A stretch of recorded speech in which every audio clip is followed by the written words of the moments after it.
Octobre est le mois du ruban rose. Demain, nous couvrirons la Strasbourgeoise. Mélodie y participera. Ne me regardez pas comme ça, je le sais. Avec nous, professeur Thierry Petit, vous êtes oncologue médical au centre Paul Strauss, référent spécialiste de la prise en charge des cancers féminins. Un petit mot d'abord sur oncologue médical. Quelle est cette spécificité ? Donc pour traiter le cancer, il y a trois choses importantes. Les chirurgiens, la radiothérapie, donc les radiothérapeutes et l'oncologue médical qui utilisent la chimiothérapie et les traitements hormonaux pour traiter. Ce qui est votre cas. Ce qui est mon cas. Aujourd'hui, est-ce que les femmes font le nécessaire, on va dire, en matière de prévention et de dépistage ? Est-ce que les choses sont bien faites ? Oui, l'Alsace a été des premiers départements à lancer le dépistage en France. Donc le dépistage est proposé à partir de 50 ans et ça marche relativement bien. Toute la population ne se lance pas dans ce dépistage, mais enfin ça marche relativement bien et ça permet de diagnostiquer des tumeurs de petite taille et donc de mieux les traiter. On voit sur ces images de mammographie, je voudrais qu'on casse comme ça quelques idées reçues. Est-ce qu'une mammographie, beaucoup de femmes la redoutent, est-ce que c'est un examen qui est douloureux ? Je ne suis pas radiologue, mais quand je vois une patiente avec sa mammographie, son échographie mammaire, je n'ai pas souvenir qu'elle m'ait dit que cet examen a été extrêmement difficile, extrêmement pénible. Il y a une compression, donc c'est probablement douloureux, mais j'ai pas souvenir qu'une patiente m'ait dit que c'était insupportable et elles n'ont pas peur d'y retourner 1 an ou 2 ans après selon les besoins. Vous avez dans votre cabinet au centre Strauss combien de patientes par mois ? Alors, mon activité, c'est de la consultation, c'est aussi des traitements à l'hôpital de jour, et donc je vois environ 200 patientes par mois. 200 patients. Oui. Vous préconisez les mammographies à partir de quel âge ? Alors, le dépistage, c'est à partir de 50 ans. Et les recommandations, c'est de les faire tous les 2 ans. Alors la discussion du dépistage, c'est mais est-ce que ce dépistage est adapté à toutes les situations ? Il y a probablement des femmes qui auraient besoin de faire des mammographies plus tôt parce qu'elles sont particulièrement à risque. D'autres femmes qui sont pas du tout à risque et peut-être que tous les 2 ans, c'est pas nécessaire pour elles. Pour l'instant, ça nécessite peut-être des petites adaptations et donc c'est pour ça qu'on essaye de déterminer parfois des femmes à risque qui ont besoin d'être plus surveillées.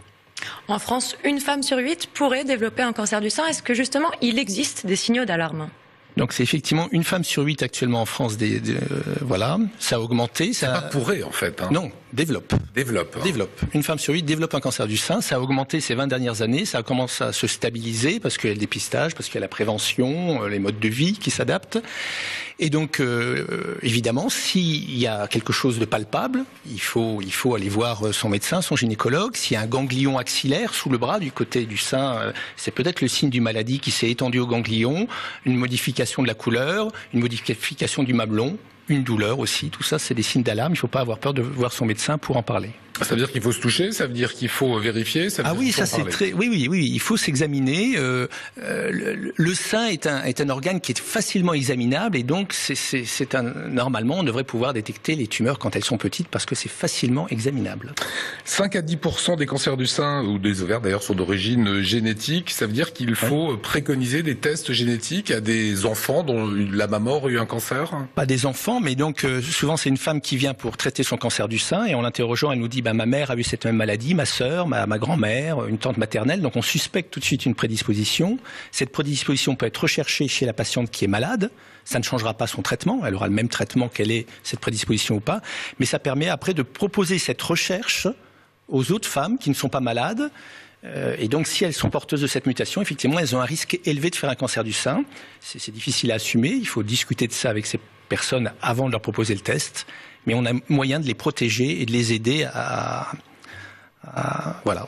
C'est ce qui s'était passé avec Angelina Jolie, Exactement. qui avait souhaité une ablation des seins. Chose que vous pouvez comprendre ou que vous pourriez même préconiser ? Ah oui, une des préconisations, c'est effectivement de faire une chirurgie prophylactique et d'enlever les seins, de faire une reconstruction mammaire immédiate. Même chose au niveau ovarien. Donc l'important, c'est d'accompagner ces femmes, de leur expliquer, de le faire au bon moment dans leur vie, parce qu'on n'est pas toujours prêt à faire ça à 40 ans, on veut peut-être le faire plus tard. Donc de l'accompagnement pour expliquer. Mais Angelina Jolie a fait avancer les choses, elle a été extrêmement courageuse, elle l'a fait de manière avec beaucoup de classe. Et dernier point, le sport, c'est bon. C'est ce que vous m'avez dit il y a quelques minutes. Oui, vous m'aviez demandé au départ, mais quel est le message important ? Il y a beaucoup de messages, mais un message important, c'est les activités sportives. Les femmes qui ont une activité sportive régulière ont moins de risques de faire un cancer du sein, donc c'est de la prévention. Celles qui ont été traitées Faire du sport après, c'est aussi une manière de diminuer les risques de rechute, de nouvel événement. Donc il faut avoir une activité sportive qui n'est pas automatiquement le marathon, mais marcher tous les jours, un peu de piscine, et puis faire attention à son poids, pas de surpoids. Voilà, ça sera donc une très bonne chose pour demain, pour les 15 000 chanceuses, parce que c'est complet, qui feront la course de Strasbourg.